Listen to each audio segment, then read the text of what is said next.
When we get an introduction to our prime prospect from someone that prospect knows and trusts, the trust that prospect has for you transfers to the prospect. So you have that trust again, and you know that's the hardest to earn. There's statistics about that. It's exactly what happens.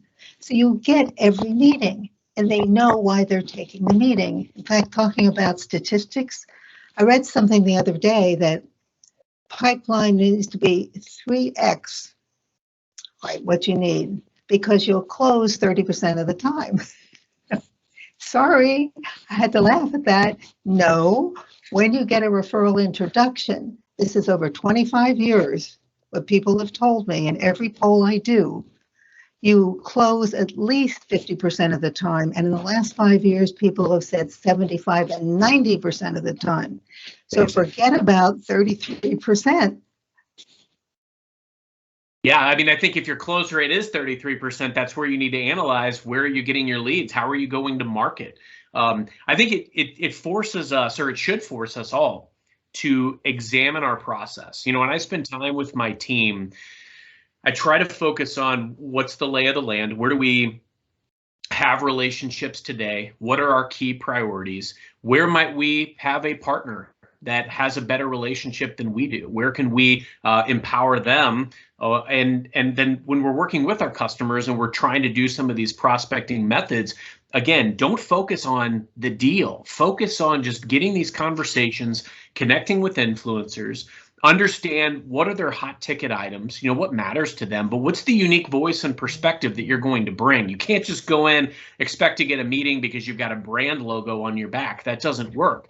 And then the other element that you brought up that I think is so important is that as you're having these conversations and you're seeking to add value here, look at what is going to equate to a win. How can I earn a future referral as I'm going into this? And if you make your mindset all about the referral, earning that relationship, earning the trust, being transparent, those are the things that set the foundation for a great relationship. I want to spend more time on your philosophy that sales happen not from transactions, but from relationships. This is so important. Every seller today needs to really double down on this element. Tell me more about that. We've talked a little bit about people relying on transactions, but this is, you know, this goes back decades, generations. It's always been about relationships. But here's what happens with referrals, that everybody recognizes it's the best way to work. Every sales leader will say that. And then I ask, okay, tell me what's going on. And one sales leader said to me, I'm so proud, Joanne. 30% of my business has come from referrals. That's great. How did that happen? Well, a client called us in to do more, or they referred other people. 30%. So then I said, well, what about your salespeople? Are they asking? Big pause. Oh no, think about what would happen. And that is what's missing today. And there's lots of reasons. One of them is I call out now the elephant in the room. I've had experienced salespeople say to me, Joanne, I'm not comfortable asking. And here's why. You can think about it. You know, referrals are really personal. We're actually asking someone to help us out. Now, in the last year or so, that's become more genuine, but it hasn't always been that way. Yeah, would you help me out? So we feel like it's pushy, it's aggressive. We feel desperate. My gosh, if I were really successful, I wouldn't have to ask. The biggest fear, they might say no. That's it. Right. So what happens then is we say to them something like this. Well, if you know anybody who could benefit from my services, please let them know. And that may sound a little snarky, and it's meant to sound that way because it does nothing except, well, I checked it off my list. It didn't work that well. Right. And so no company has a referral methodology, a system with a Strategy, it all starts there, right? With metrics for the company, for the team, for the individuals. Skills, referral selling is a behavior change, and accountability for results. I mean, we all know unless there's accountability, nothing changes. That has been missing. So there's lots that gets in the way, and it's the sales leader who drives this change.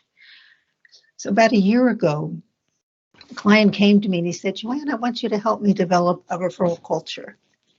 And I think that's what I always did, but I never wanted to use that term because the last consulting firm I worked for did culture work.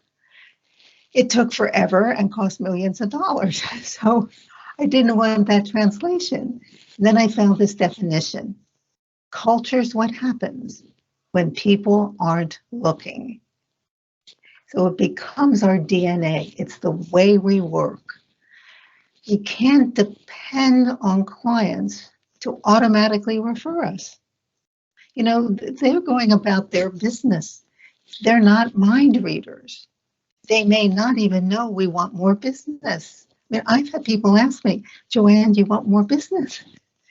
And I think, well, that's the dumbest question I ever heard. I mean, I wouldn't say that to them, but really, you know, it's all crazy sometimes, but we always find a way. And that's the difference, right? That no one is asking their clients. And I say clients, every single person they've come in contact with during the buying process with whom they've established relationships. And everybody knows when you have that connection, right? When you have a relationship. And referrals can be two ways. They can be to that person's counterpart in other companies or internal to other divisions of their company. But asking is not happening.